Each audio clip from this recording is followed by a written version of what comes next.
everybody. So you're probably looking at my screen and realizing, this isn't MATLAB. We'll get there in a minute. And also you're probably looking at the title of this video and thinking, what does this have to do with infinite loops and programming pitfalls? But I just want to motivate this video by kind of letting you all know about the theorem that we're going to be looking at as part of motivation for this video. So it's called Dirichlet's theorem. You might have seen it if you've taken Math 120 or 180.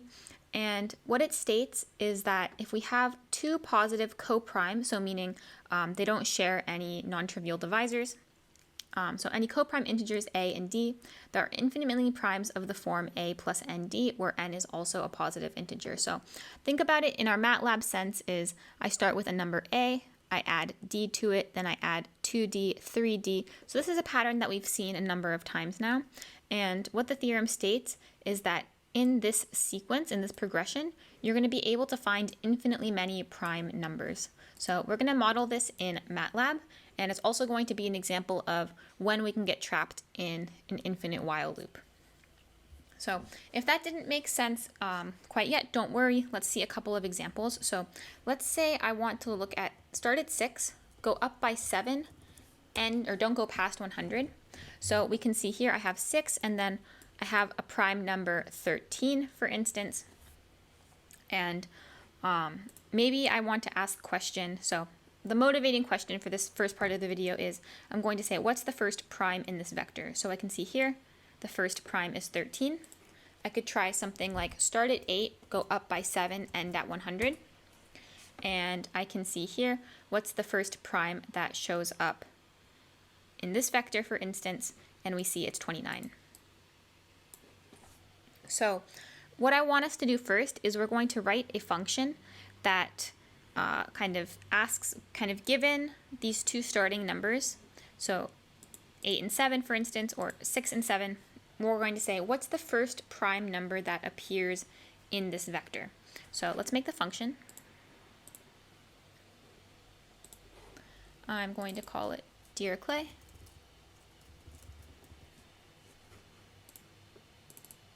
And as our input, so let's have our starting number, let's call it A. Oops. Let me fix it. Let's have our starting number be A, and let's call S our step size. And as an output, we want the first prime P, so I'm going to call it P for prime. All right. So like I mentioned, we're going to want to use a while loop for this. Now, you might be wondering, why do we want to use a while loop instead of a for loop? So the way you want to think of the difference between these two loops in your head is if we're using a for loop, I have a very definitive idea of where I want the process to end. So for instance, I say things like for x equal to some vector that already exists. And I can say, okay, I'm going to go through every element of the vector, and that's going to be it. When we use while loops, think of it as we're searching for something and we don't know where it's going to appear. So it might appear in the 10th iteration, it might appear in the 100th, the 1000th. The idea is we don't know, and we're just going to keep going until we find what we're looking for. So because we're looking for the first prime in these progressions, I don't know where the first prime is going to appear, so I'm going to use a while loop. So again, as we normally do for a lot of these videos, we're going to first code this function with a mistake, and then we're going to see how to fix it. So something natural is we might want to say, so while is prime of a plus, now remember the step size, we're taking multiples of it. So let's say s times n, and n is going to be a number that starts at 0. So think of this as first we start at n, then we add a step size of s times 0, so we just have a. Then when n is equal to 1, we add s. When n is equal to 2, we add 2s. If this is confusing, I highly recommend grabbing a piece of paper and just kind of doing a couple of test examples by hand, or in office hours, you can come see me and we can kind of work through it together. But otherwise, so while is prime, and remember this is prime function we saw, and I think it was our first Unit 1 video, it returns true if something is a prime and false otherwise.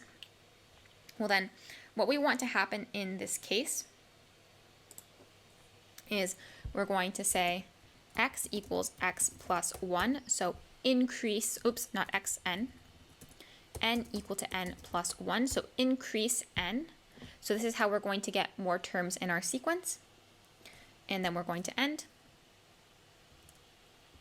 And we're going to see our prime P is equal to A plus S times N.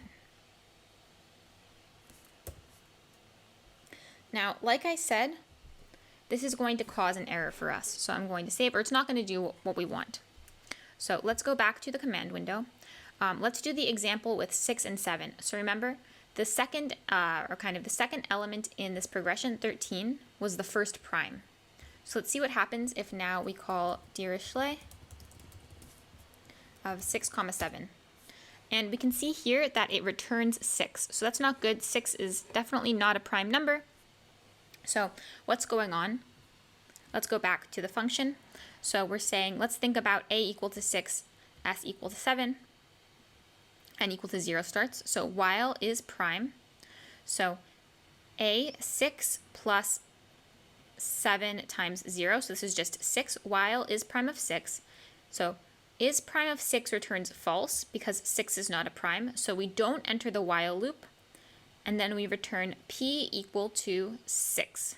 So that's what's happening here. So what we have in this while loop is actually the exact opposite of what we want. So while we say, well, not is prime, we want to enter the while loop, increase by n, and then check again, did we get a prime number? So remember, the way we negate statements in MATLAB is with the tilde.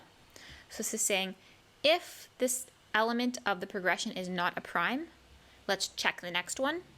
If it is a prime, then we don't enter the while loop and we return p. So I'm going to save it, and let's go back. So we can say here, Dirichlet of 6, 7 gives 13. Remember, we said for 8, 7, it should be 29.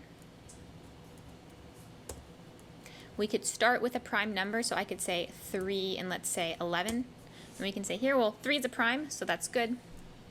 We could try, let's do 5 and 6. 5 is a prime, sorry, that was a silly example. Let's do 6 and 11. There we go, 17. But I mentioned in this video that we're going to have an error if we're not thinking about what the theorem says. So let's try something like 6 and 12. And I can wait.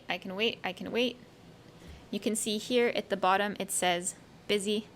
And I will be waiting forever or until the computer times out and says I'm not going to do anymore. So how do I get out of this situation? On a Mac computer, you're going to press Control followed by C, the letter. We can see here, operation terminated by user during is prime. So what's going on here? Let's take a look at 6, 12, 100, for instance. So I can see here, 6, 18, 30, 42, 54, 66, 78, 90. So all of these are divisible by 3. So we're never going to get a prime because they all have 3 as a divisor. So this is an example of when we get stuck in an infinite loop. Again, just as a reminder, how we get out of the infinite loop is Control C. And I think otherwise this is a good place to stop the video. We're going to be doing a little bit more with the ideas of these arithmetic progressions in the next couple of videos. Otherwise, thank you for watching, and I will see you there.